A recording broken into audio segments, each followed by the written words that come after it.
Hi, everybody, and welcome to the RHAP B&B for the preseason of Survivor 48.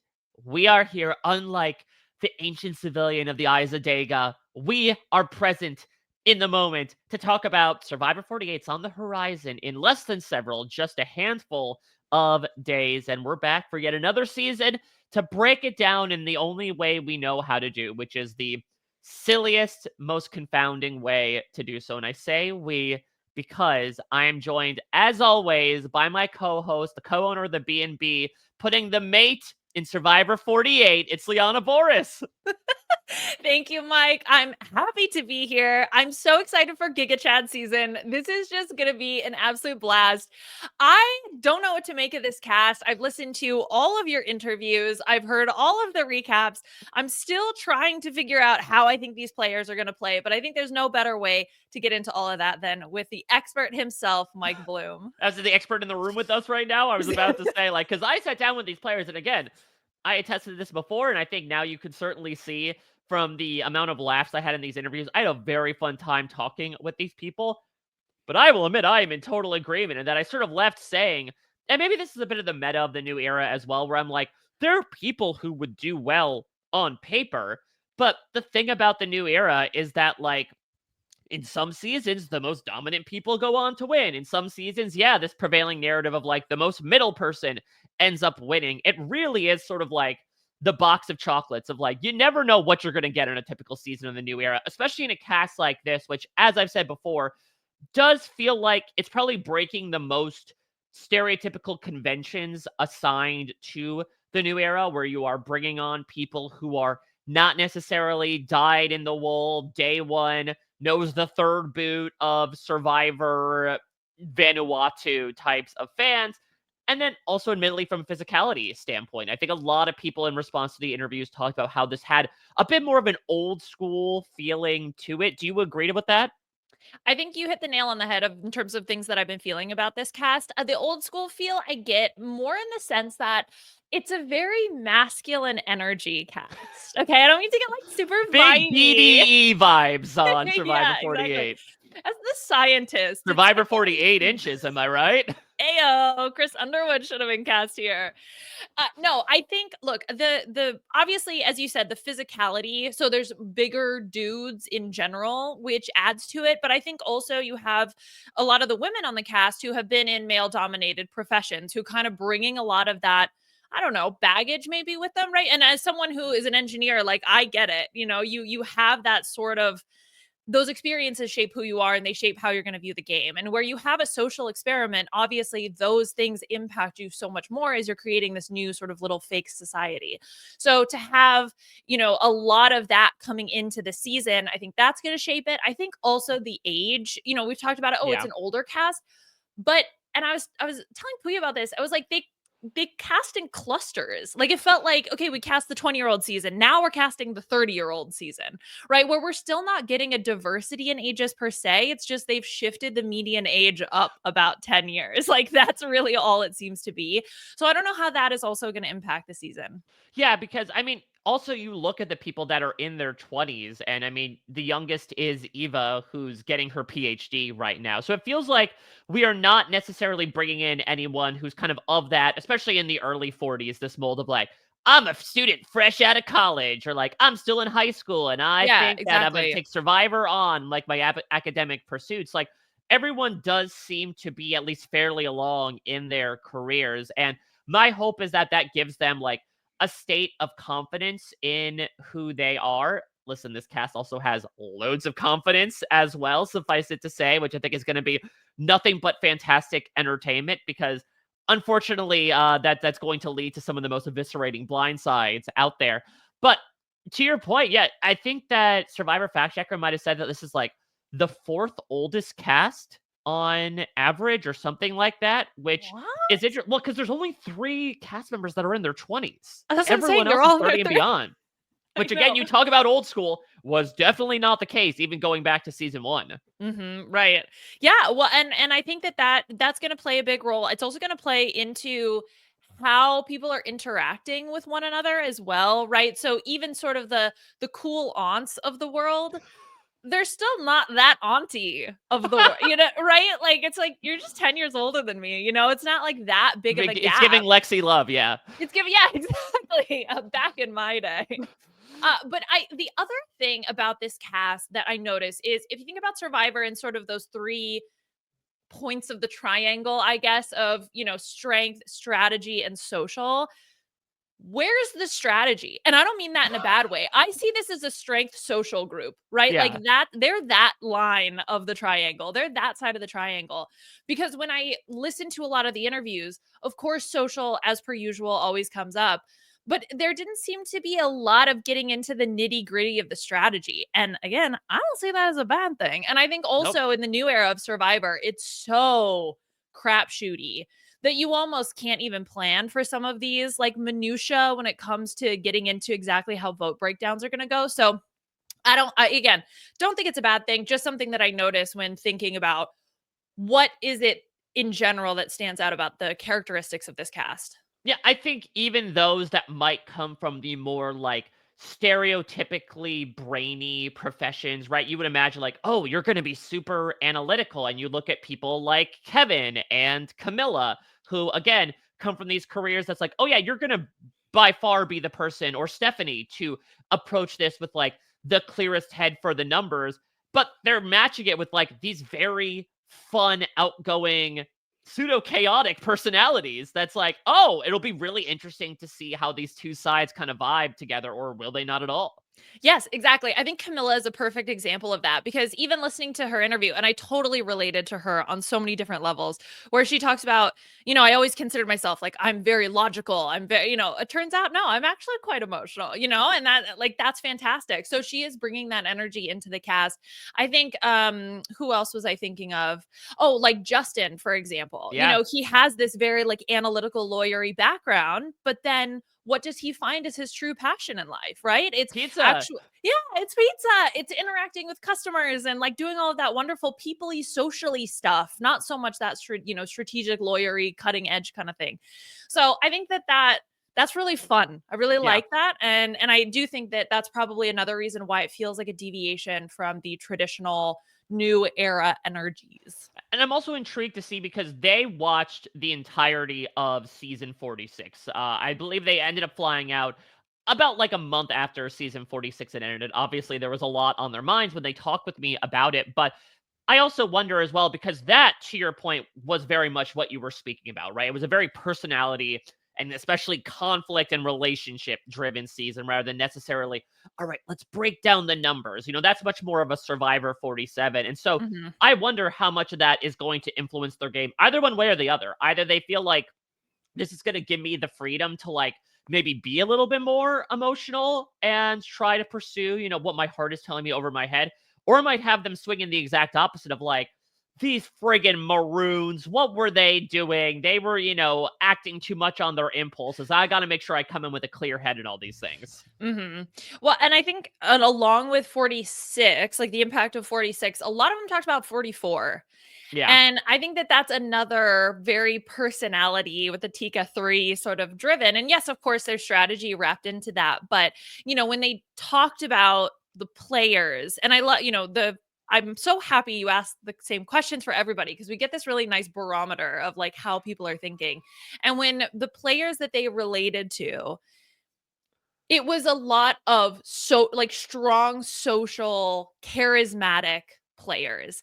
And so again, I think that plays into the social element of it all. Now, whether or not they're going to think, okay, but not like too social, like not too Yeah. Banu, you know what I mean? Like we're not trying to win a million hearts out here. We could see that definitely have an impact. Maybe people pull back a little bit, but they just have such strong personalities. How can they, Yeah. Before we move on to 48, I would be remiss not to discuss Liana because we are talking on Sunday, Mm. February 23rd, and a little less than 12 hours ago at the time we are recording this, there was some big news that came out about Survivor 50, where they had this big beach drop event and screening of the premiere of Survivor 48 last night. I had the great pleasure of going, meeting so many fun people there, including alumni, including current contestants as well. But Jeff dropped this big bomb that Survivor 50 is in the hands of the fans. At least from a very large, significant perspective, in that the fans are going to be in charge of, through a series of popular votes, determining some very key elements in the season. For instance, the first 4 categories that we are voting on this Wednesday night after the premiere of Survivor 48 include the colors of the tribe buffs, include whether or not the game will start with rice or no rice, and then, 2 fairly significant ones, with no offense to the food staples and the colors of the buffs, in the form of whether Final Four fire making will exist in this season, and whether we will get a live after show like we have in the new era in Fiji, or if we're going to get the old school, quote unquote, reunion in LA. So obviously, I have read about this for Parade. I did a reality flash about it. But Liana, I want to give you the opportunity to give your thoughts about not only the entire fan voting mechanism, but some of the stuff that's been up for grabs metaphorically in this first batch. So first, to talk about the fan voting mechanism. Whenever I hear fan votes, I just think of Big Brother and the have-not punishments. Do you want to give them licorice and mice, or mice? I don't know. Is this finally the season that fans want, where they fill it full of cats? Just a house full of cats? That's all I've wanted. Replace voted out contestants with a Labrador Retriever. I'm telling you, please. Listen, that's something you've been stumping for a long time. That's your get rid of Final Four fire making. Brother, listen to her. I know. Please let that be the vote. That's what I want to vote on. No, so whenever I think of it, I always think of kind of like the goofy Big Brother kind of stuff. But really, this is kind of awesome. Right? Like, what other show really gives the fans the opportunity to speak back? They don't have to. They don't have to let us do that. They don't have to listen to anything we have to say. Jeff can sit in his little Jeffy throne and go like, nanny, nanny, boo, boo. I don't care what you think. Is that where he took the cushion from Survivor 46? Is from the Jeffy throne? Yeah, the Jeffy throne. Yeah. And he almost let Rome sit there too. But, that's not yet. Not yet. If you had survived the vote, maybe you could have sat on the Jeffy throne next tribal council. Little Jeffy throne. But, so, look, I consider this to be an opportunity where, like, who knows what's going to happen? The show's on the 50 freaking seasons, man. Like, let's just try something fun. Let's do it. Now, in terms of the things that we're voting for, it really runs the gambit. I mean, it's tribe flags, which, again, personally, no offense, don't really care, but would love if it was like black, gray, and white or some troll. Like, that's our opportunity to troll. Liana, the really bias against those of us that are colorblind of like, I don't know which tribe this is. We're going full monochromatic. Yeah. It's all variants of blue. No, so like that's an opportunity to troll. All right, that's our Bodie McBoat face. Like, let's have fun with that. let's do some nonsense with that one. Okay? Yeah, can name the merge tribe Tribey McTribe face. Yes, it's Tribey McTribe face, just like the Jeffy throne. So that's the opportunity to goof around and have fun. Then there's the rice element, which has sort of always gone back to me at a fundamental level of the question of how much do we care that they're starving? Personally, I don't care that they're starving. The casuals really care that they're starving. So that's going to be interesting to see how that vote turns out. Then, obviously, the bigum in the room, which to me is the Final Four fire making. It's been contentious. A lot of people don't like it. A lot of people kind of like it. So that one is going to be very interesting and seems like the one that's impacting the strategy the most. Now, the little worm in the back of my head. Uh-oh. Yeah, I got that checked out. Oh, well, I mean, RFK put it in there. It's part of the new standard for all scientists, apparently. Oh, anyway, do you think maybe Jennifer Lanzetti from Co Wrong was like ahead of the times? Like RFK was watching Co Wrong and he's like, that's a great idea. That's a great idea. We should all be doing that. My only concern is if we do vote to successfully eliminate the Final Four fire making, it's going to get replaced with something worse. Oh, that's a perfect negotiation tactic of like, right? Oh, you thought you liked this? Yeah. Just wait until we get rid of this and put something else in its place. Exactly. Just wait until we flip a coin. It's the Final Four flipping coin challenge. Right. So like that's just the trust issues that I have. So that's the other concern. And then the final one, I'm actually very surprised they're letting us vote on this because I always thought it was a budgetary issue that they like didn't want to come back and film a reunion. But for 50, They can make it happen. So that one, I do feel very strongly that they will want to do one in LA after the fact, because even the casuals seem to be on board with not doing the reunion directly after. So who knows how all these votes are going to go. I love that they span so many different things, and the fact that we might get more categories to vote on. We definitely Huh? will. And so I'm really excited to see what they are because as you mentioned, I talked about this on the Reality Flash as well. Like these, at least from our perspective, seem like kind of layups. Now, to your point, Final Four fire making, like I'm not entirely sure what the general census of the entirety of the Survivor fandom is because, as Jeff even pointed out himself, like it does lead to exciting moments, and there might be some people that are like, yeah, we don't need a straightforward vote if we could get like an exciting fire making challenge, even though some Mm-hmm. people might disagree. But I'm intrigued to see, honestly, how far they are going to go for it. Are they going to ask if we do 2 tribes or 3? Are they going to ask if we're going to do 26 days or 39 days? Are they going to ask if we're going to do a final 2 or a final 3? Like, I was very surprised what was already on the table in Mm-hmm. this first batch. Is that the largest extent to which they'll go? Or is there going to be even more stuff to really put it in the hands of the fans? We will see, but I think for me, it's also clear that like what Jeff had espoused to a lot of press throughout these interviews leading up to this announcement was like him talking about wanting this season to be a celebration of the show. 50 seasons, unheard of, especially in the spectrum of reality television. And so he really wanted it to be like an honoring of 25 years of this product. And so I know he wanted to get the fans involved in some way.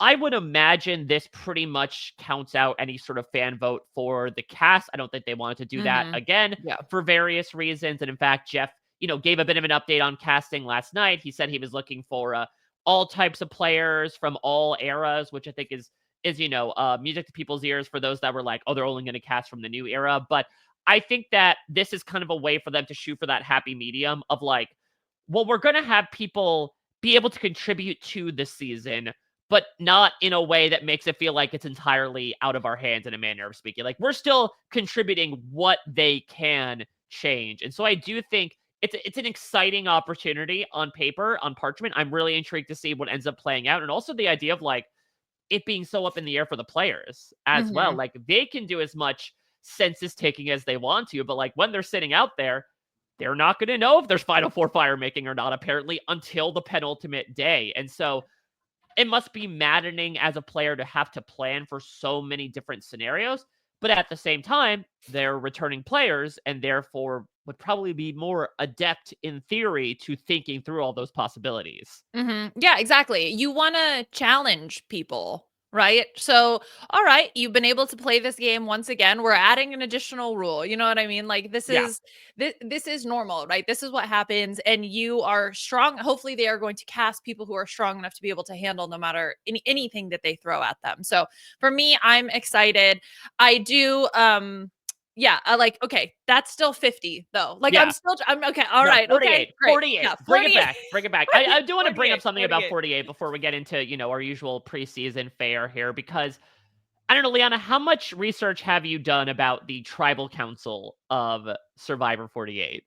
Well, I heard what you and Rob had talked about at the end Yes. of your very last summary pod about I was gonna say, whichever tribe was I'm pretty sure it's last. the winter, Liana, like, unless you're down under. Yeah, it's all I want. I just want warmth. That yeah, you talked about at the end of this Sava, Yes, yes, Siva, yes. Siva. Yeah. So the universe thing. Alright, so let me see if I can bring this up. I'll bring up the tweet that I put out because, again, I had the great pleasure of getting to go out onto set. So I got to experience this tribal council firsthand. So let's bring up what I tweeted out. Here are some of the photos of this set because it is incredibly unique. Because, look, we have had a lot of different themes from tribal council as well, from hearkening to cultural elements when the show still Mm. moved around to like, oh, here's a shipwreck, here's all these other different things that we're kind of bringing in. But never before have they created like an outright narrative for a tribal council. So for those of you that missed it or might not remember, the art department came up with this completely fictional ancient tribe called the Izadega. And tribal council is like, I wouldn't call it the ruins because they're honestly in pretty good shape, but like this is where the Izadega tribe leaders would meet back in the day. And so it's essentially like the players are kind of going to the former Izadega American Legion, like their old stomping grounds where they used to get together and shoot the shit and make important decisions to make their own important decisions as well. And the main thing that represents this aesthetic is like, I call them onion bulbs. Like there's this, Yes. or like the macarons dynamic to it. And that also translates to the tribe flags as well. If you see them, like they're not banner flags. They are these two onion bulb shapes on top of each other. So listen, I've talked about this many times before. It's basically the entire ethos of our entire podcast here. Like, I love when Survivor gets silly. I love when Survivor just tries shit. And like this is a consummate example of this. I'm so here for this made up civilization thing that they've just created.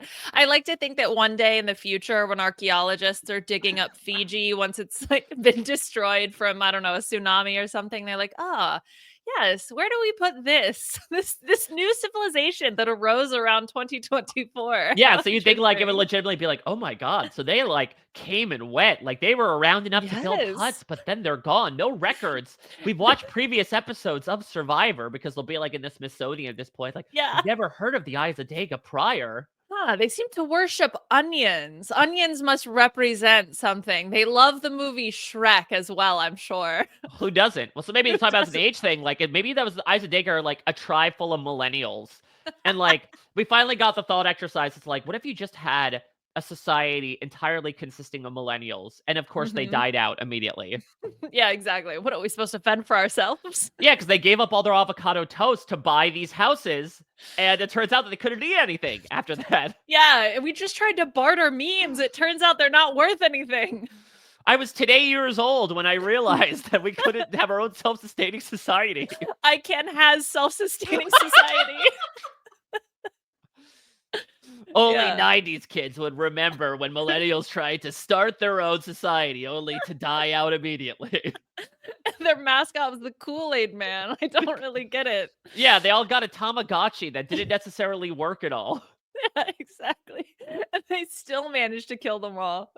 Oh my god. But yeah, but I will also say, like, you'll get, I think, a glimpse of it probably in some overhead shots. The voting booth has two giant eyes painted on it as well. So like, there's also this idea of how you're kind of stepping into the mouth of one of these onions when you're casting a vote.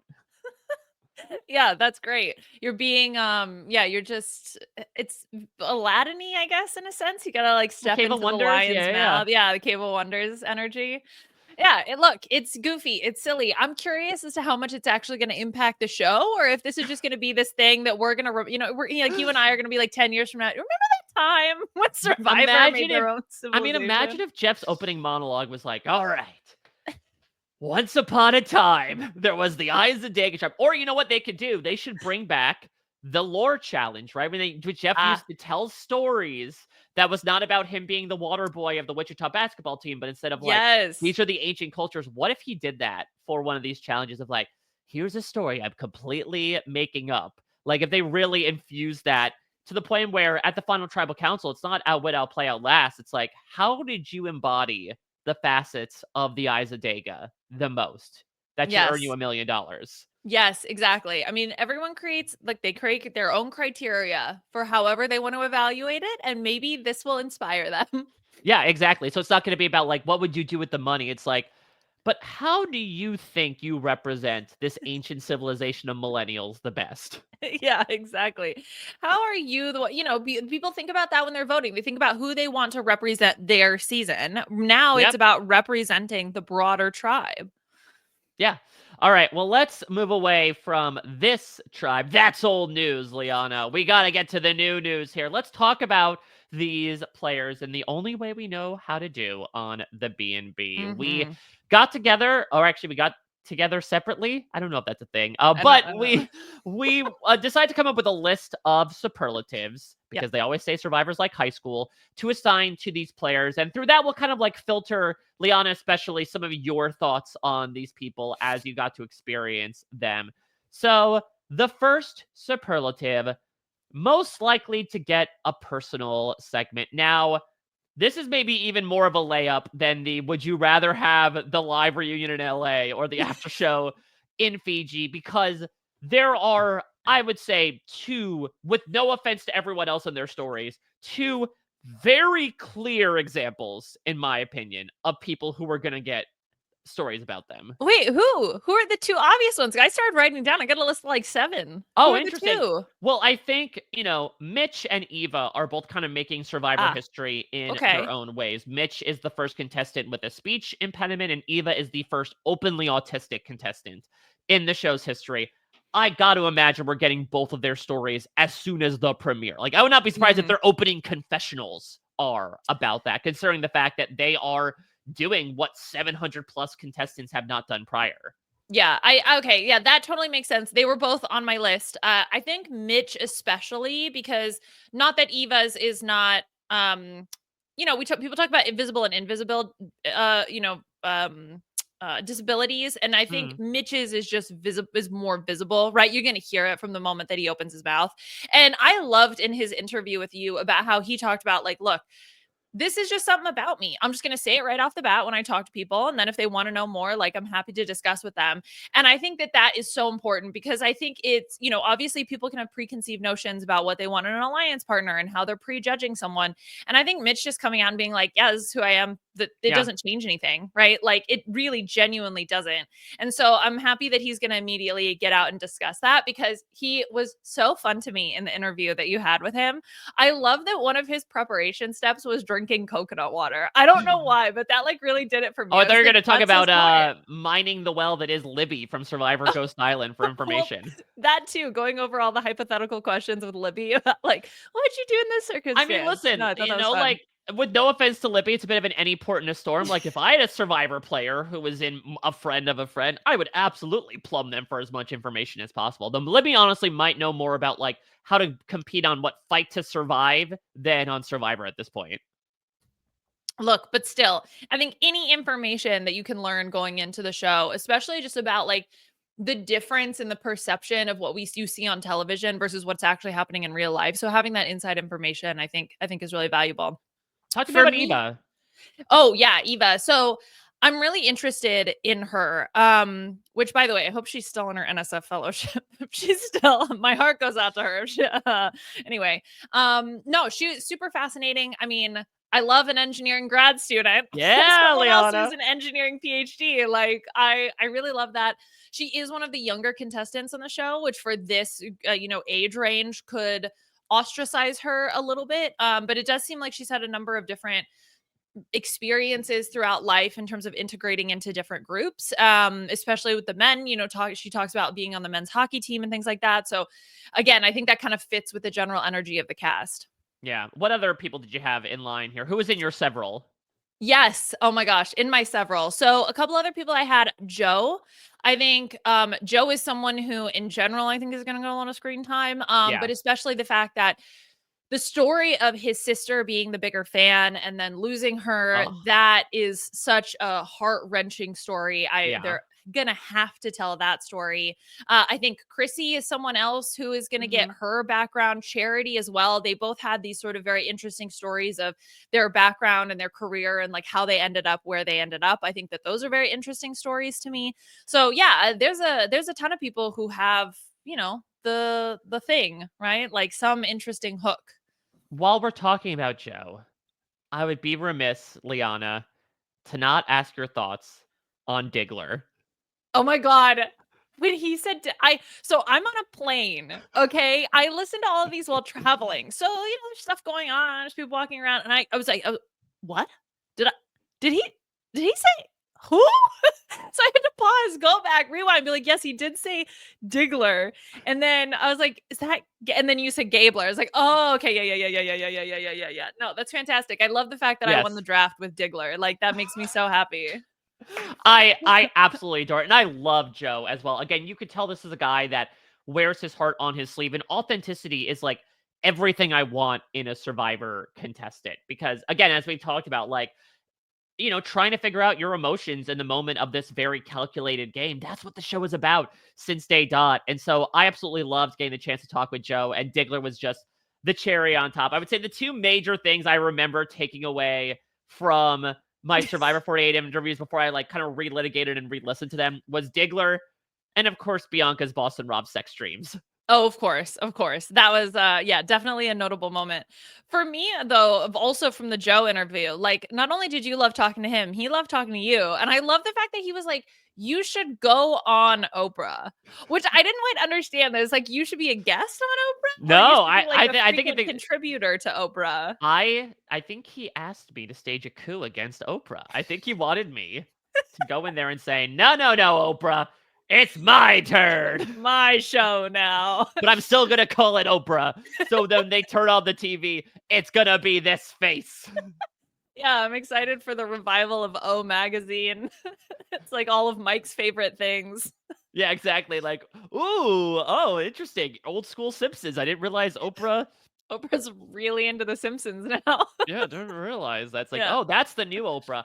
Listen, let me just put this out right now. I very much enjoy my name. If I if I was given the ultimatum of like Uh-huh. you could take over Oprah, but you'd have to change your name to Oprah, To Oprah. I would go to the courthouse. Like I would change my name to Oprah if needed. I mean, honestly, I don't blame you. It's quite the empire that you would get to take over. So yeah, all right. Well, I'll just call you Oprah from here on out then. We can see how that fits and if you really want to move forward with it.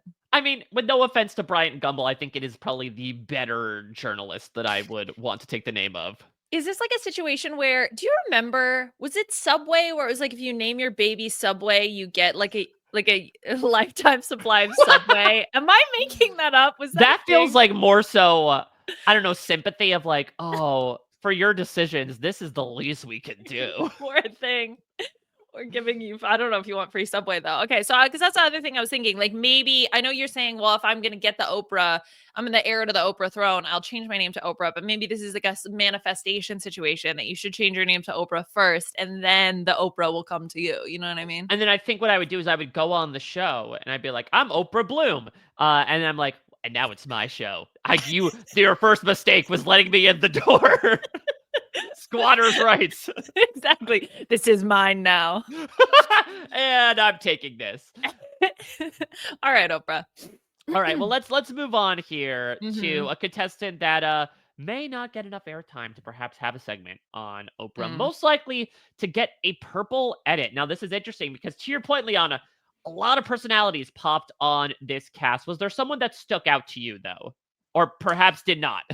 No, okay, this is someone who's stuck out to me, but I'm just nervous that the show unless they play a big role in strategy, I'm nervous that the show will under edit them as a consequence of all these other big personalities, and that is Thomas. Oh, Because I interesting. think that there's a lot of other people on his tribe specifically that also come across as like, oh yeah, these are going to be the people who are going to be getting the confessionals, and he maybe is a little bit more soft spoken just compared to the others. But to me, like he might be one of my winner picks. So you know what I mean? Like it could go either way. That's what I'm saying. If he's involved in the strategy, I think he's going to get a great edit. If he isn't really so much, then I think that there's a universe where he could fall a little bit to the wayside. I could absolutely see that. I mean, I think he had so many great one-liners in my interview with him, including Mhm. like with no offense to others, he maybe gave like one of the best reasons of like why will he be back on Survivor 50. He's like, I'm gay and I like to have a good time. Like if you want Bravo references, bring me back to the show. So like I could see him get like two lines or gifable moments an episode, and people Mhm. will like hyper fixate on it. Like he'll become to the Survivor fan base what Becky from Big Brother 17 was to Andy Heron of like, I'm obsessed with this guy who only says a couple of things every episode, but when he does, it's absolute gold. Yes, I love that for him. That would be so fun. That's a great position to be in anyway. So you Yeah. just get to come in, drop your fun catchphrase, and leave. Leave him wanting more, absolutely. Mhm. Yeah. I went with maybe with a similar line of logic. I went with Cedric because I think Cedric Okay. Mhm. similarly is an incredibly like stable, contemplative, quieter force. Even the way that he speaks, again, was like a little bit more with a lilt than a lot of the more energetic people around him, especially on that tribe as well. I could see a situation where, like, I don't know if he'll be in any immediate danger, but I do see an instance where, like, he will, especially with him kind of coming into your earlier point from this perspective of like, yep, I just want to get along with people, lead from behind, hee hee, and then, hopefully get my way to the end and win $1,000,000. I could see that more backseat approach lend a way to not being shown as much in lieu of these more aggressive, forward-facing strategists. Will he also bring out Oprah, Mike? Yes! So you're going out on Survivor, baby. I mean, that'd be fun if he said Oprah, and then in the time since I have enacted my plan, it's like, hey, Cedric, here I am. It's me, Oprah, the new Oprah. Well, and look, the thing is, we've talked a little bit in these previous seasons about like who's the disaster tribe, right? Who's Yeah. going to be the disaster tribe? And I'm not saying that there's going to be a disaster tribe, but if there's a disaster tribe, I think it might be these guys. I think it might be Vula, just as a consequence of like they just seem like a little bit more chaotic. Like I'm just not 100% sure how all of these energies are going to be able to work together. So for me, Cedric like could be in a little bit of danger. I don't know first boot energy for him, but I do think that he might get a little bit more screen time if they go to tribal a lot. So all right, next up, talking about Survivor 46 here, most likely to flip on their number one ally. And let's stick with Vula and maybe a contributor to all this chaos. I went with Say, because I think that Say is somebody who will act on her own impulses. She is someone who is incredibly confident in the career that she has built for herself. I mean, she had just quit her job before going out to Survivor because she was like, yeah, I wasn't feeling it anymore, and I decided that I needed a change. I could absolutely see her as somebody who, like, will immediately get in with a group of people. She is incredibly friendly. She talks about being able to make any awkward moment into something tangible, but then maybe the next day be like, I'm not feeling it anymore. Think I'm ready to move on here. So say we all. Yeah, I could say I could see that. No, I think part of it is also that she talks about being very reactive.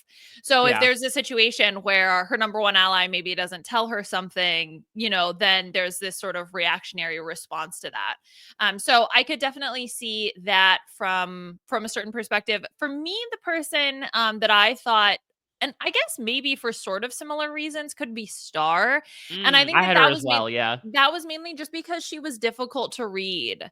Like I think that she has very that like wild card energy. Yeah. Very fun, very, very fun energy. Like I'm so excited. She's one of the people I'm probably the most excited to see her play just because I don't know what to expect. But then I think on the same vein, like that then could lead to her turning on a closest ally. I think also because a lot of people talked about being loyal and wanting to like stick. We're creating a family. We're keeping the family. We're doing this whole, we're being on Dondi. We're keeping the family together, So from that perspective, I was kind of looking for the few people that I thought like maybe would not play in that particular style. Yeah, and I think that Star is someone who's also very eager to play. It's always interesting when people come in with their fandom. There are some people that have been huge fans for years, and so they're like, all right, I'm finally acting on this decades-long dream. Let me play hard. And there are some people like Star that's like, yeah, I fell in love with this game like 2 years ago, and like now I'm just ready to play. I'm just ready to hit the ground running. And it does seem like Star is definitely one of those people. I mean, just her energy, right, is kind of like bouncing in her seat, eager to jump at a moment's notice. And so I could imagine that would translate to the game as well. Yeah, definitely. All right, let's do some branding here, Liana. Most likely to come out with some sort of like either a podcast or a merch line or like to immediately hit the ground running on their cameo. Who do you got from this cast?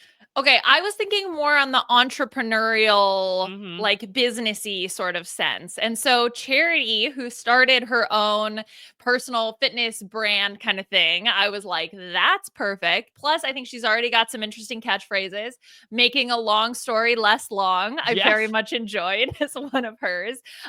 She's the nickname queen as well. I think that plays into it. There's like a branding element of that. So, I don't know who the Tony the Rat equivalent is going to be on this season, but she could even like sell out like, hey, you want to line like, hey, like cast, let's get together, let's all create our own merch line where we each get a nickname or something cute like that. I could very much see that in her future. Like a brand of jerseys where they, or like Letterman jackets where they all have their nicknames on it. Exactly. Yes.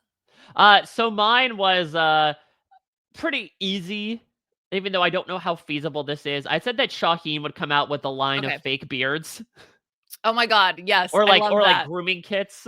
Yes. Okay. Or it could be like the mullet beard combo, right? You All could right, get both. so Liana, it's finally happening. The infamous SD is in HD in front of our eyes. I gotta get your thoughts on him now that he has become a reality. What was so funny to me is that even within this cast as well, they're like, yeah, that guy with a beard. Like, there's something about this man's energy that everybody just notices, regardless of what group he's in. He could be in the 20-year-old cast or the 30-year-old cast. It doesn't matter. He stands out in some way. Fascinating to me.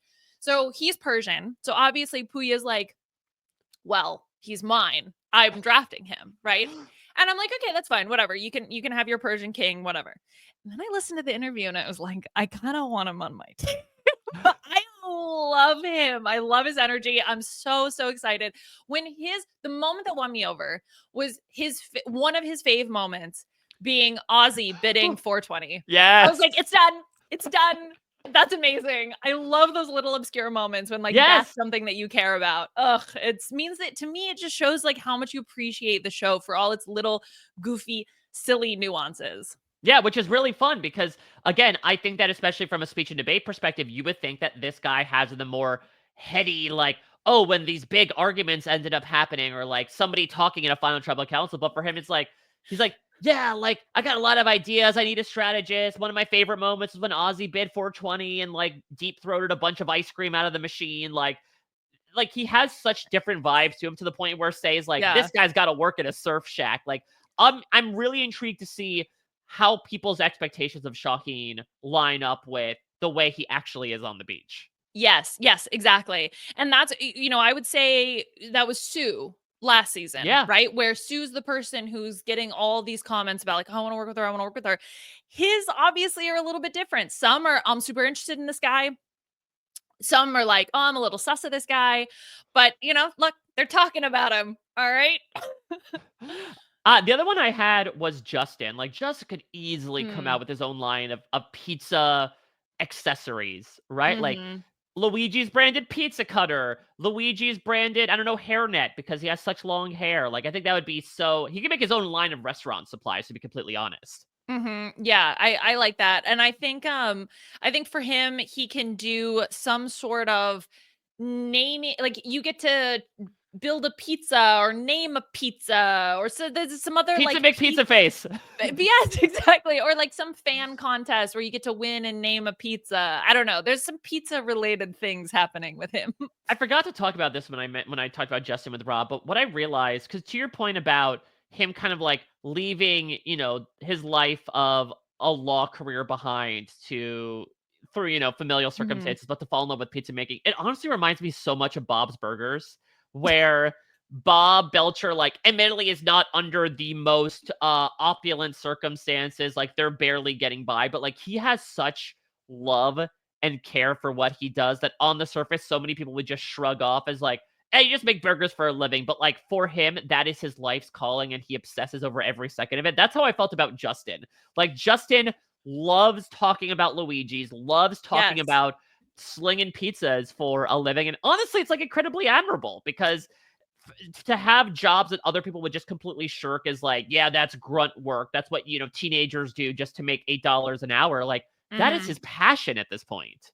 I could not agree more. I wrote down a quote from him and he said, I can tell you all the things, something, how we do our cutlets. He was like, let me tell you about how we prep our chicken. Like he was so excited to want to talk about it. And you don't have that kind of, you don't bring that energy or those sentences into a Survivor interview if that is not important to you. Like I'm not going to be out on the island with you talking about my science. I'm sorry. Like it's just not going to happen. You know what I mean? But he's like there. He's talking about his cutlets. We love that. We love that for him. So I'm having this... Yeah, Oh, hopefully he he was wears able a to... shirt.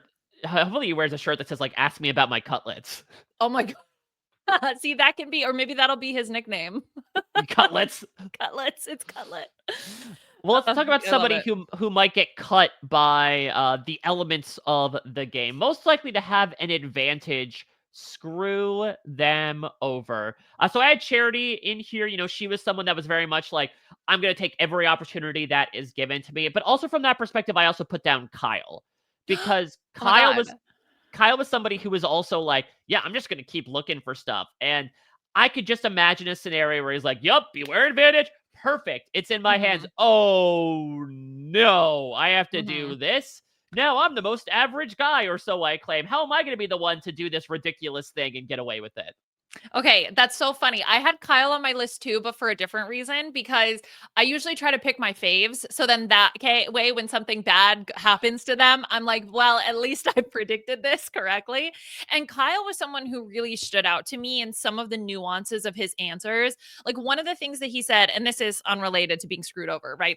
I'm just talking about him in general, but he talks about how in his, you asked, how do you prepare, right? And a lot of Yeah. people, oh, talk about grip strength, I worked out, I made a fire, blah, blah, blah. His answer, or part of his answer, was, I would think I was in my job, how would I approach this in the game of Survivor when dealing with work stuff? And it was like practicing how to handle social situations or social Mm. nuances within the context of the game, but doing it IRL. Love, love, love, loved that answer. That so fascinates me. So when he gets screwed over for some reason, perhaps of his own devising, like he could do it to himself, perhaps. At least now I'll feel better. Because that's the thing. He also thinks, he's like, look, you can play hard the entire time. And that also might screw him over if he's trying to constantly play hard, right? So dominate the game, boy. But like, I'm nervous for you. Well, who did you have besides Kyle for your list of most likely to get screwed over by an advantage?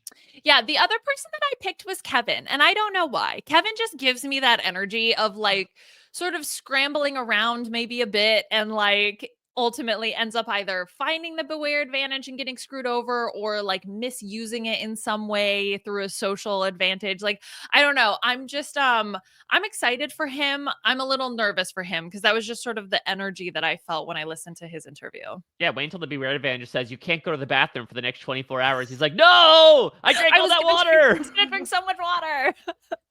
Yeah. Yeah. His story though, also about sneaking down and watching TV, I relate to that. So I Did like you that a also lot. watch Survivor Not Australia with on mute?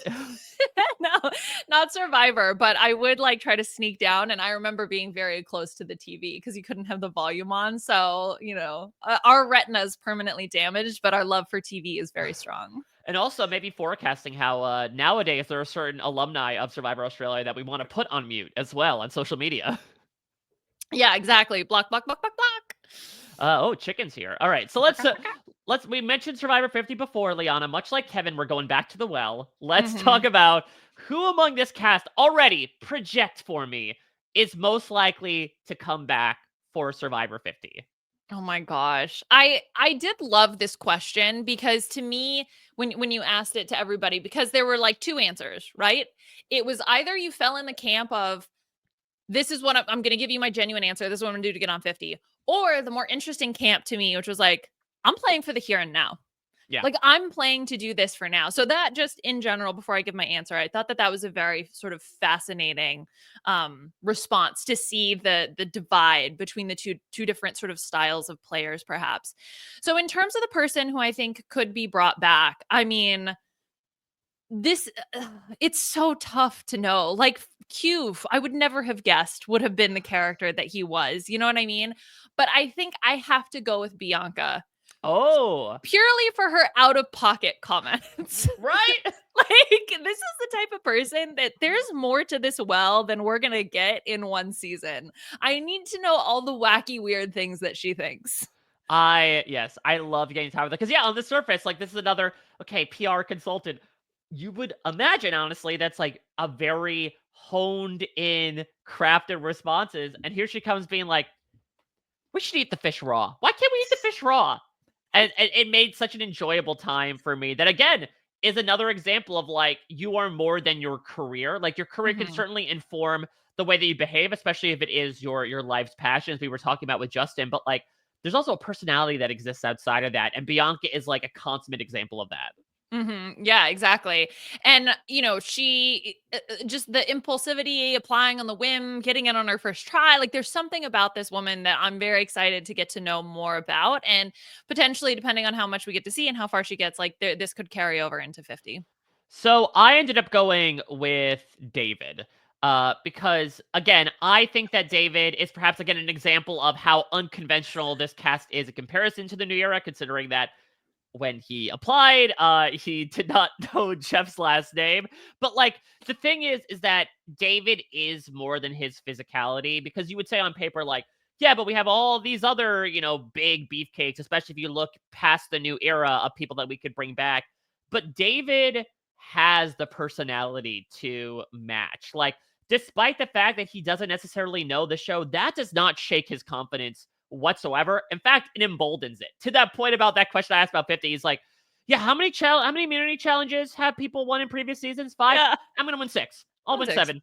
And then I'll be back here. Like that's what makes me so excited for him, is that he will not necessarily be one of these people who doesn't know the show that well and as a result decides to like sit back and let people who are more in the know dictate his game and just kind of follow along. He is still coming through being like, I think I've got this. I think I can figure out how to do this. And I think that's going to make for a really entertaining character. And this is me also trying to get in the heads of production. But when I see a pattern, the pattern being we're mostly casting people who, even if they're new fans, they're still like pretty rabid fans. Okay. So there's this pattern of casting these big fans, and then David pops up. And you're just kind of like, okay, there's something about this man, right? That production went against what their pattern has been. And maybe that was intentional, right? They were like, okay, we're overcasting these like super duper uber goober fans. And we want to cast somebody Ooh, different. the goober fans. I think that's a new term. I know. So like maybe that's the reason. Okay, and David just happened to be the one that was going to fulfill that criteria. But then the other part of me is like, there's something about him. There's something about David, the spinoff from the season. So that there's is a person named Mary on the season. It yeah, feels exactly. so bad. That's what I'm saying. It's the sequel. So I'm intrigued. There's more than just chocolate milk about this man. And I think we saw a snippet of it in your interview, but I think we're going to see more out on the island. So I love this pick. All right. Next up, and speaking of other recent news, it has been confirmed this week, the newest host of On Fire, with apologies to Rome, who tried to manifest it. We have a woman fest in the form of Rachel. The most recent winner is going to be joining Jeff and Jay Wolf. So who is going to be jockeying to fill her seat from Survivor 48? I had a couple here, and they're both from the same tribe. I'm deciding between Mary and Stephanie. Okay. Mary has a very different energy, I think, for a podcast, but people talked about it. Rob even did, of like, some of the quotes that she had in my interview were like something straight out of a self-help book or like a philosophical manifest, of like these absolute nuggets of wisdom that were just firmly ensconced in us sitting sweaty in the jungles of Fiji talking for half an hour about what she's going to do in the game. I think she is so like incredibly well crafted in the way she speaks and the way she thinks that I think if she does well, could portend into like a really fascinating person to just talk to on a podcast. Stephanie, I think, again, has this really interesting dichotomy where like she does have a mind for numbers. She was running a Monte Carlo simulation about the shot in the dark and coming up with all these hot takes, but like has this really fun, pseudo goofy personality that a lot of people were picking up on as well. And like clearly loves to gab about her love of Survivor and reality TV alike. And so like, she would also be a great personality for a podcast as well. It's actually so funny. Those are the two that I had on my list. And Yeah? I think that it's picking up the same thing. Stephanie is the other one.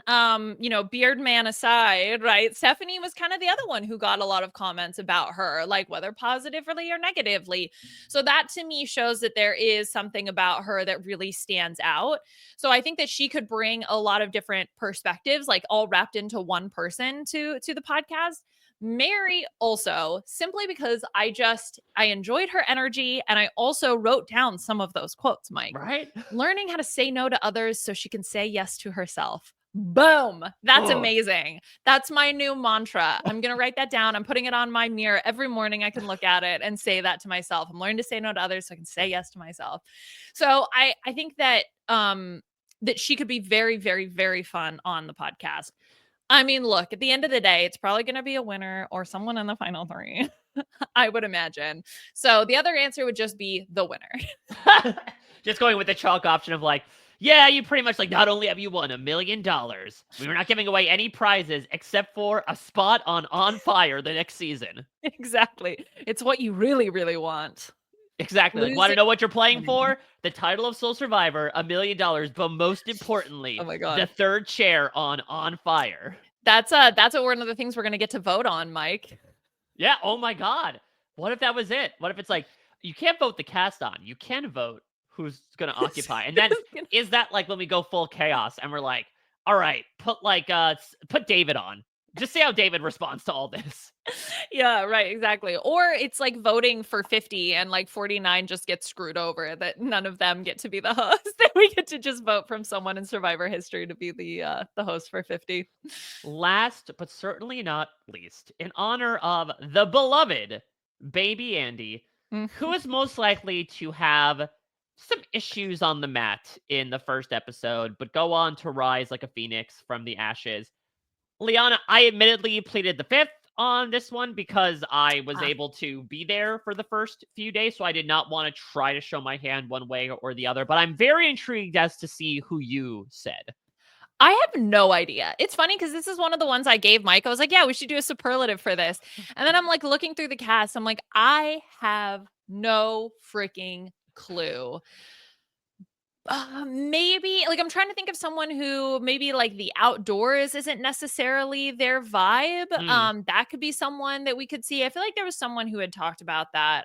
In Kevin terms of, had said that the outdoors was his biggest weakness. okay, then I will go back to the well with Kevin. Yes, kryptonite, not outdoorsy. Which actually that brings up another question I had for you more generally, which is the prepping with fasting versus prepping with eating a lot and putting on weight. Like, do we know what the ideal strategy is? Because it seemed like this cast had both.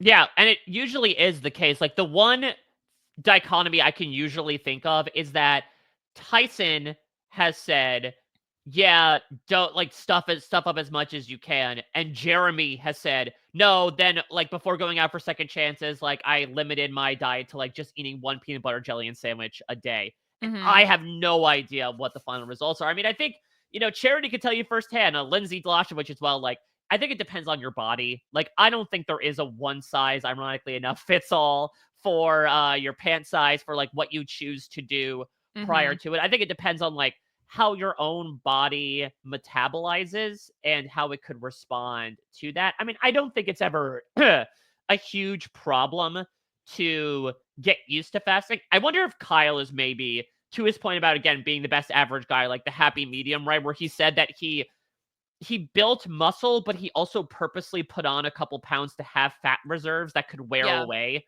in the first couple days. I wonder if that's where you try to shoot, of like, don't go ham on milkshakes for an entire month prior, but like try to build up something on top of your natural muscles so that you will have something to kind of burn through and not immediately gas out. Yeah, I think Mitch did the same thing. That was like, let me put on an extra like 10 pounds to just like give my body some extra fat reserves to burn off. Because this isn't 50. We're not getting rice. Maybe. Maybe. If the fans vote for it. So we actually went through the vast majority of the cast, Liana, but I'll give you an opportunity to give your quick thoughts about the couple that we did not necessarily mention. You talked about Camilla earlier, but this is where we want to shine the spotlight on her. Give me your thoughts. Yeah, okay. So I think she was maybe one of the people I related to like personally the most. I feel that her, at least with the stage that she's at in her life, about learning to be herself and what it means to be herself instead of having whatever preconceived notions she wanted to be, right? It's like, okay, this is the person that I envision myself to be. This is the person I see myself to be versus this is the person I actually am. Yeah. I think coming to terms with those two different things is something that I've been through recently and / I'm going through at the same time. So from a personal perspective, I really like that. I also enjoyed that she's impatient with slow people who are slow, who walk slowly. That's great. We love that. She does. I know she even draws the comparison to Erica, Hmm. but I can see it, right? Yeah. Someone who looks young, who comes across as like this, tiny little lady, but who really has a lot of depth to her, and Yeah. someone who I could see playing quite well. I love the fact that she was vibing with Giga Chad, because her and David running that tribe would be so fun to me. Oh, I manifested. can't I need it to wait. happen. Yeah, yeah, exactly. So I'm really looking forward to her. And I think the last thing I'll say about her is her love of Stardew Valley. As someone else who's a Stardew Valley girly, like that warms my heart that she's out there on the island just like harvesting her crops, growing her little farm. That's so fun. And she'll maybe have to pick a mate, right? Much like Stardew Valley does. Yeah, exactly. Is she gonna get married? Is she gonna have chickens? All very real possibilities of The drawing the line natural between the steps two. in life. Yes, first comes love, then comes marriage, then comes chickens. Chickens. Yeah, exactly. We all want a coop. Well, let's stick with Caesar, Caesar, Siva. Let's talk about Chrissy. Any thoughts about Chrissy, the oldest player on the season, the cool aunt, if you will? Oh yeah, she's a cool aunt. Yes. She's another very old school energy, right? Like that's kind of what I get from her, especially the fact that she's was she the one who didn't like super fans Yes. practicing in your basement is cheating. Love that. I would love to see her meet Hunter. Like what is her opinion about Hunter? Because on one hand I'm like they're going to get along, but he's practiced a lot of those puzzles that she can hate that. Um she I don't know how much she retained about the show proper in terms of the mechanics, and that's why it's someone else who is maybe not like this is not to me like a very strategic cast, but I don't think that that's inherently a bad thing, because I think that No. she'll fit in with a lot of the other players. um the She does seem like someone who is going to speak her mind. Is that going to get her into trouble? I'm excited for her to meet Shush Girl.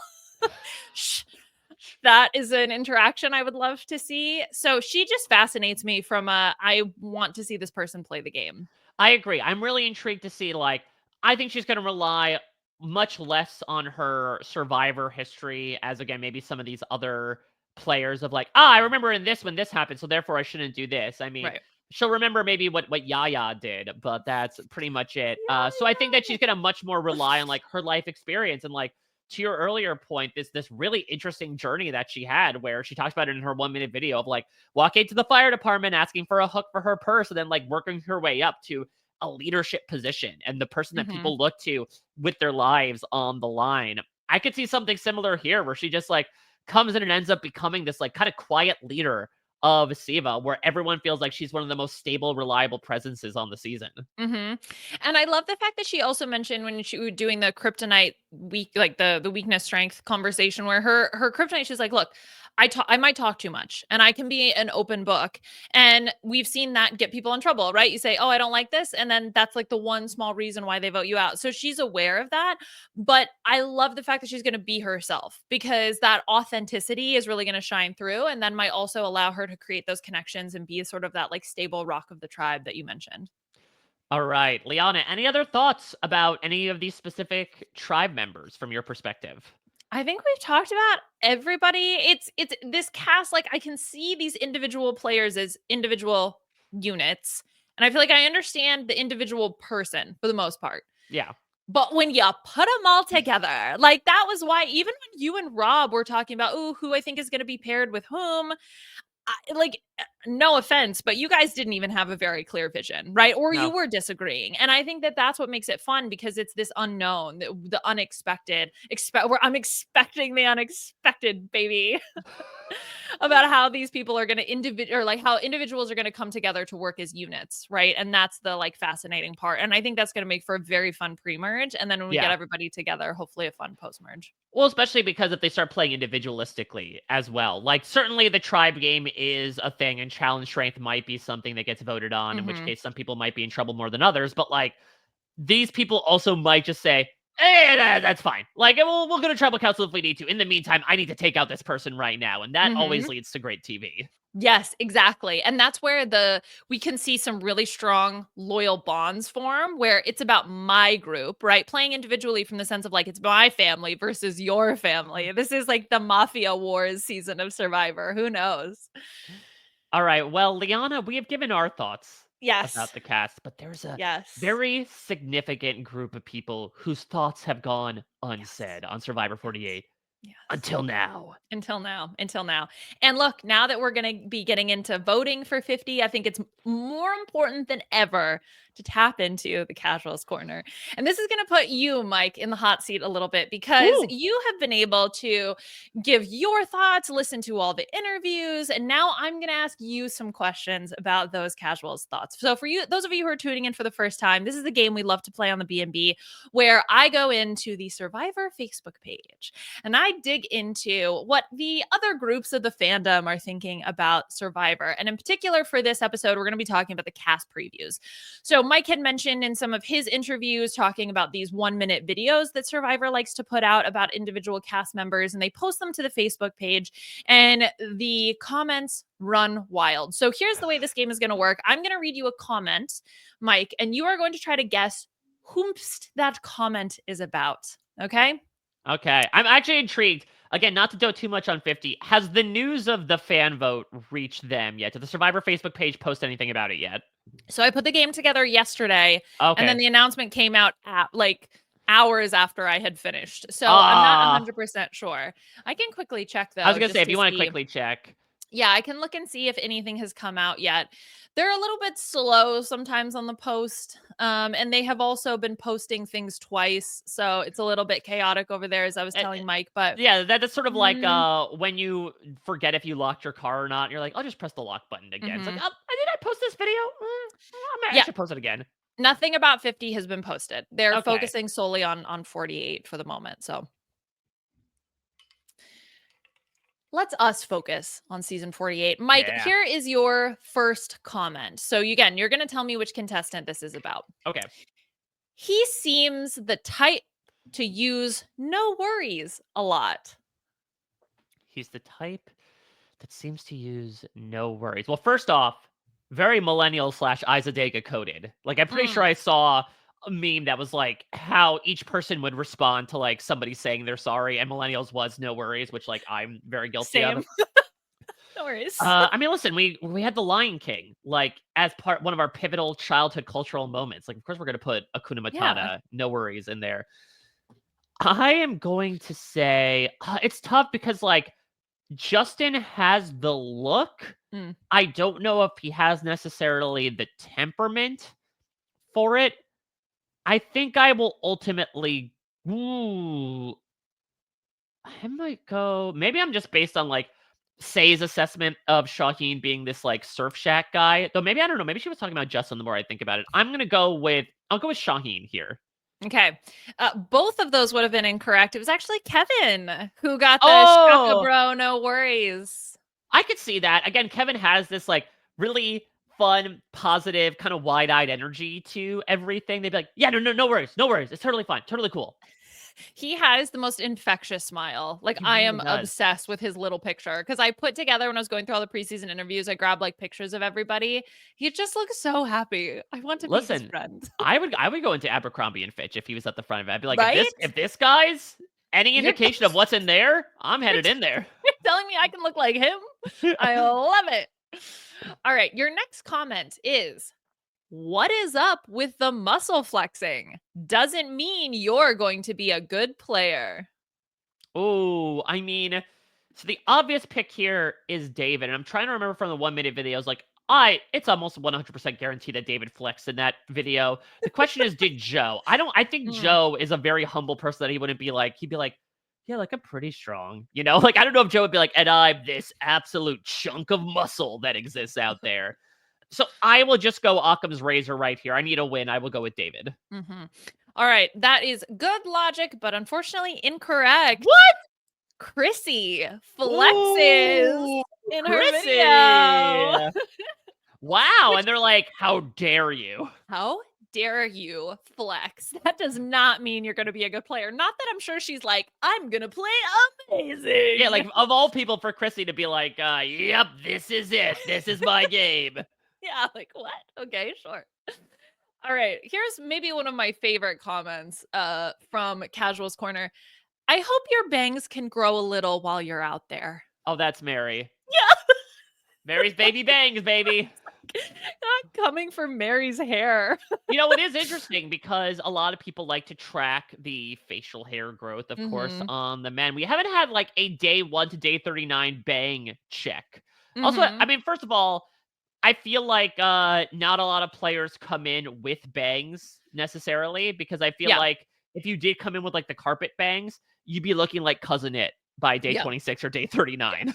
Yeah, and you wanna be as someone with long hair, you wanna be able to pull that back, you know what I mean? Like, you really don't want that getting in your face. As someone who had bangs when she was younger, even a little bit of, like, getting in your it's so annoying. So, I can imagine, 1, why she would maybe go on the shorter side, because if they do grow out, she's gonna be fine. But just in general, why you wouldn't want to have them, the bobby pins get lost when I'm at home, right? Imagine I would lose them so hard on Survivor. Yeah, you'd be like, Jeff, I'll trade in my shot in the dark for a bobby pin right now. I need to pin these bangs back. Exactly. Now, can we trade our flint for some hair clips, Hair please? clips. You can use hair clips to start a fire. Just Yeah, strike them at the right time. yeah. I mean, do you think that maybe this more spoiler minded people like were watching Mary's social media like, look at those bangs. What are the inches on that thing? How long did she last?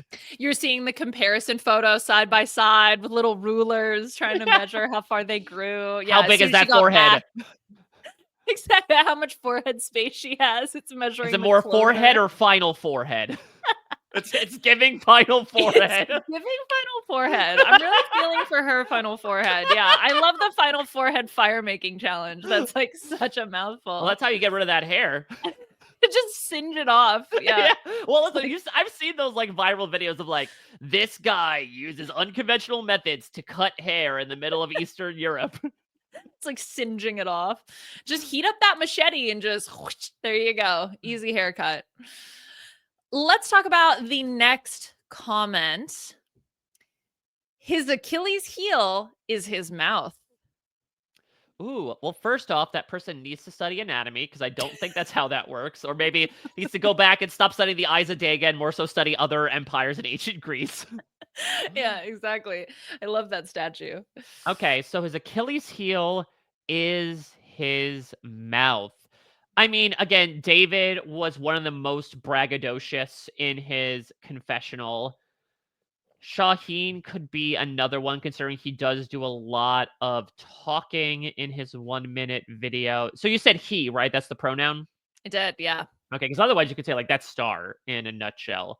I will go with, they say the definition of insanity is trying the same thing and expecting a different outcome, and I am far from sane. So I will go with David here. Your insanity proves well, Mike Bloom. That is correct. Yes. There's a first time for everything. First time, yeah, and that's it. No, they boy, the casuals had a lot of feelings about David. Oh, I'm So that sure, was because, like, again, I think we probably unfairly attribute characters like David to, like, mhm. casual fodder, right? Yes. And I would say that he had a lot of comments, but very similar responses to him. So, for example, oh boy, lol, I wonder how long this guy will last. Awesome, a narcissist, lol. See, let's see who he charms and who he repels. Lol. Lol. Next item up for auction, humble pie. If he even makes it there, eye roll emoji. So yeah, a lot of strong feelings about David. Very, very big reaction for him. I love a nice one-liner there. Like, if you did your usual, like, which one of these did I write? That would have passed for a comment from you. I know. Ugh, we're just the synergy. It's great. Your next comment is the snort laugh will not go far. Oh, that's Stephanie. Yeah. Yeah. Yep. Yep. They really latched on to that one. Okay, your next comment is don't be flicking your hair like Andy. That drove me absolutely nuts. Ooh, okay. So, Mhm. hair seems to be the focus of a lot of this cast. I don't know if Jam Jam and Kenzie inspire people to now make stylistic comments about these people, but so I've got a couple of options here. Obviously, a lot of the women are Mhm. up for grabs right now, and I'm trying to remember if any of the women flick their hair over the course of this, or it could just be aesthetically like Justin has long hair, Andy had long hair, Justin flick hair like Andy. Methinks not. I will say just because I can't remember anyone who would like maybe Charity flicked her hair. I will say Justin, though, of these surface level comparisons. Stay on the surface. No need to go deep. Yeah, that's correct. It's just Justin. So the caveman explanation really made sense. Yeah, of like I could just imagine I mean, I feel bad for Justin because, like, he talked about it in my interview, right? He's like, yeah, it kind of sucks. Like, I got so much sand in my hair when I was out here. Like, I got to tie it back. I'm going to trade in my Flint for a freaking hairband, Jeff. See? That, like, I would feel terrible for him. Like, he'd have to flick it back because it's just sometimes a nuisance out there. But these poor casuals are watching him like a hawk, making sure that doesn't happen. Well, and they were not particularly fans of Andy, so I'm sure any Yeah, opportunity to talk about it, it's a little Regina Georgish, and that like I can't keep talking, like it's word vomit. I can't stop talking about him. So wow, yeah. now we're mixing our high school metaphors. We had She's All That, now it's Mean Girls for Andy. We're moving it all together. All right, you have 2 more comments left. Your second to last comment is a normal person. Refreshing. This feels, I don't know who this is insulting. Like, is it insulting to, like, the normal person, or is it insulting to everyone else? There's a bunch that I was like, I can't tell if this is an insult or not. So I'm going to imagine, again, going surface level here, Kyle is the one who actively said, as I mentioned before, like, I'm the most normal guy you'll ever meet, so I think it's talking about Kyle. Okay. That is incorrect. Really? In fact, it's Bianca. I mean, to their point, the way she comes across in the interview versus my interview with her, it is like night and day. That's what I'm saying. It's perfect for the Onion Tribe. Like, there's layers here, okay? 1 minute video, you get layer 1. The 15, 30-minute interview, oh boy, we're deep in the yeah, you should comment layers. on, like, just go to this link to find out all about her Boston Rob sex dreams. Exactly. Read that fan fiction. Okay, your last comment. Good luck. No, that's not the comment. I'm wishing you good luck on this last comment. It is Okay. #AssMan. First off, how did they get my license plate that I stole from Kramer? Okay, #AssMan. So I'm just intrigued from this person's psychology perspective. Like, are they trying to bring the hashtags back to Survivor like they were, you know, maybe that should be something that Survivor 50 can vote on. Like, now we can put these really weird hashtags at the bottom of hashtag Survivor Breakdown, hashtag Coffee is for Closers. I remember that. Yeah. That was one of the last ones they put there on the lower third. So are they doing that, or are they trying to say, like, yeah, I'm trying to get a movement going right now, like the hashtag #AssMan. And this also has a couple directions we can go. We could go quite literally to the posterior and be like, are they checking out that badonk and thinking about, like, wow, this person's got a lot going on. But no, this is Cedric. Yeah. Again, like, listen, as my interview was very clear, I was very much with the casuals from this. I have so much appreciation for the professional career that this man has been able to get. Like, obviously a lot of hard work, but all I could think while I was sitting there was like, butt doctor. He's a butt doctor. Butt he looks doctor. at butts. He looked at butts for a Butts. living. It's so funny because I was like, oh, wait, why did they say that about Cedric? And I was like, oh, right. That all makes sense. Yeah, plus he wants to lead from behind. Like, no, like, it's come on, man. come on. Come on. I know that, Rob was coming after me being like, you little childish man. I'm like, listen, the low-hanging fruit sometimes tastes sweeter than what's up above in the canopy. You know, I can only take what was given to me in that moment. Exactly. So #AssMan it is. There we go. Yeah, There we go. I hope that carries through. I hope that one casual is able to get this movement going throughout. Proud of them. Yeah, we'll ride. I'll ride that. Hey, I don't know. Leave me alone. I need to work on my tongue. It's fine.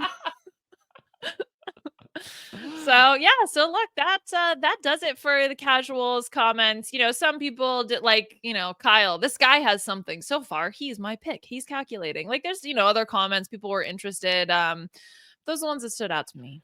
Yeah, are there any, like, general comments about them, or is this still, like, another, like, "Yeah, we have these opinions about these individuals?" Yeah, it's still mostly the opinions about the individuals. There's sort of the general vibe of like it's Survivor's too woke kind of stuff. Like that always is going to come up. I would say less though this year than I've seen in previous years. It does seem to be like individual comments about people.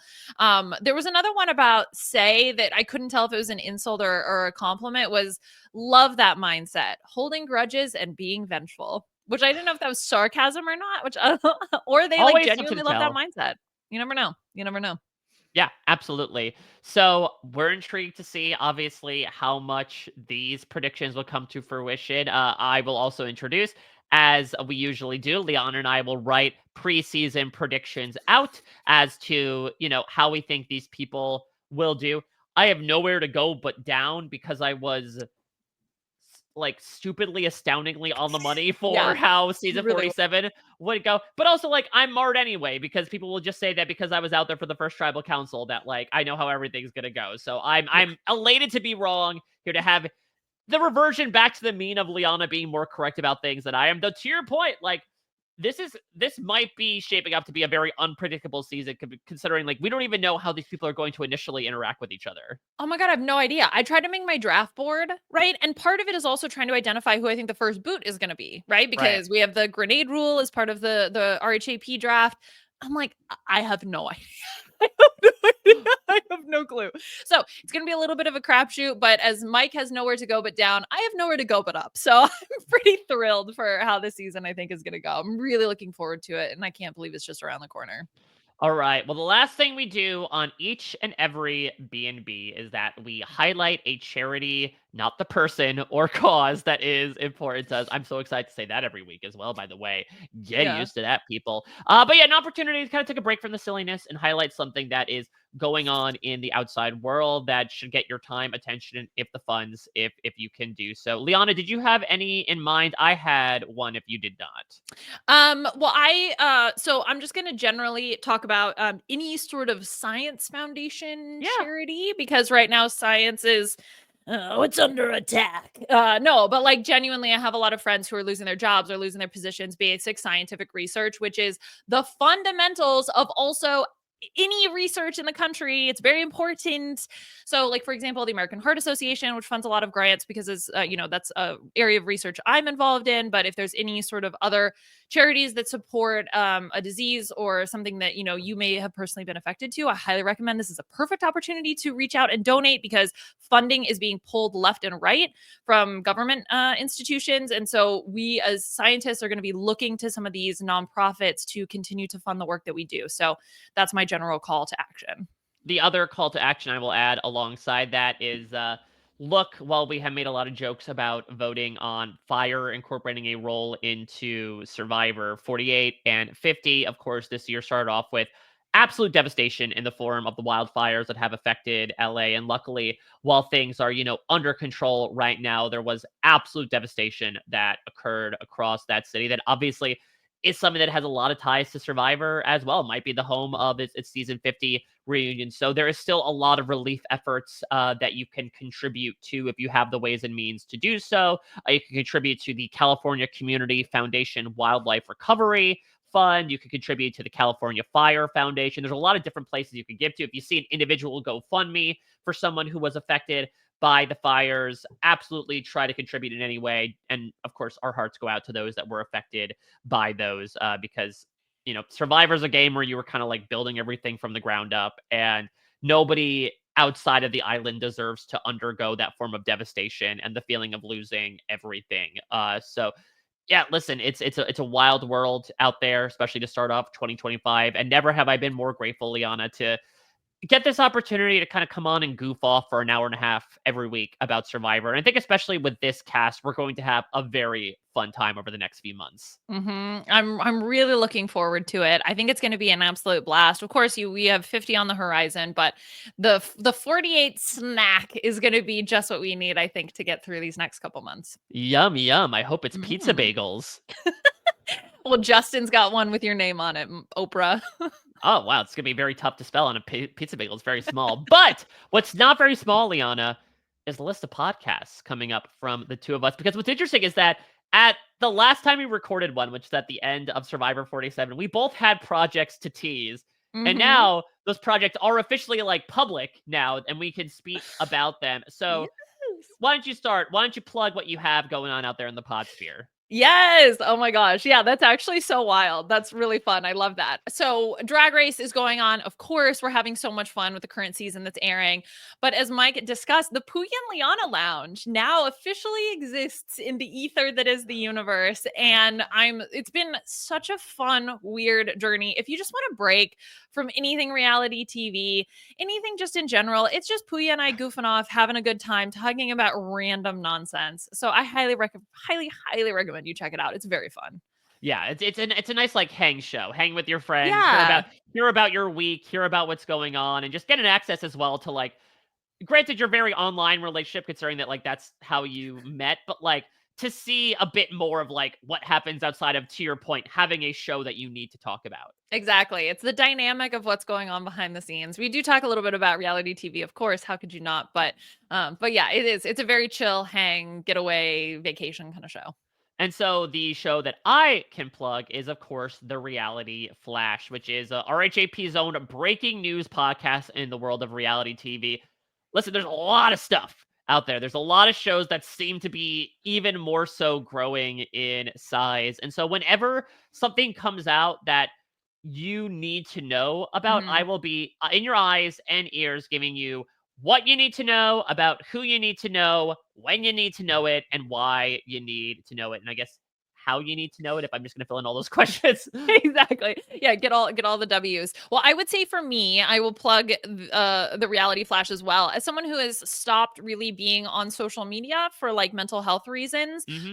oh, it's the perfect way to keep up with everything because I'm not seeing the tweets, I'm not seeing the skeets, right? So Mike Bloom, it's the one-stop shop. You get all your updates for reality TV. So Thank yes, you, Liana. do Yeah. recommend. And we got a pretty packed dance card, I would say, for this weekend. So get this. So we have Friday. I came out with sort of like this fun little hodgepodge potpourri of a bunch of random news tidbits from the reality TV universe, including one involving a former returning player from Survivor.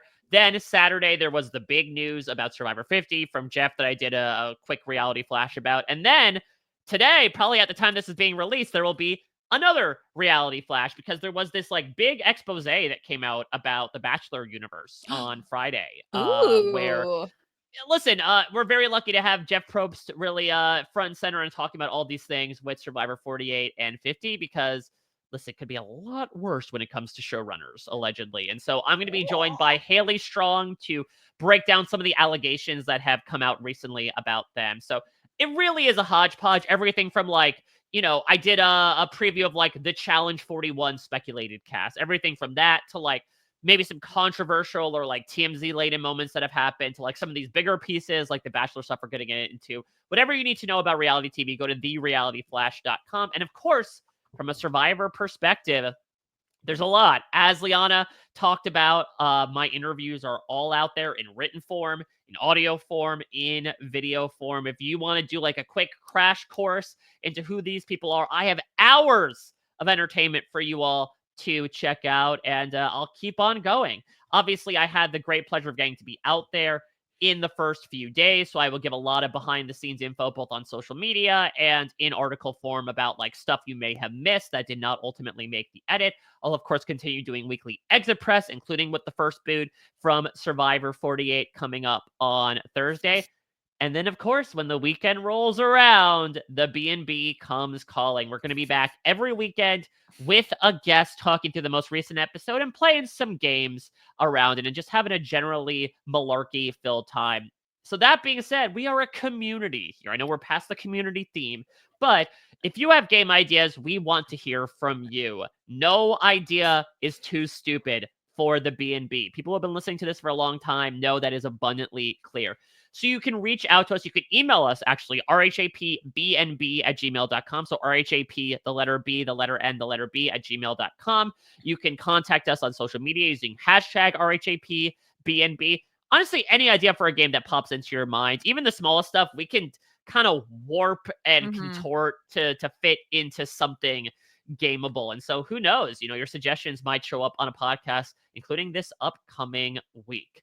So that's going to do it for our inaugural Survivor 48 episode here on the B&B. Again, I'm super excited to be back at this with you, Liana. It has been too long. We both launched our own individual podcasts in the meantime, but now we get to come back together for the good stuff, for the B&B.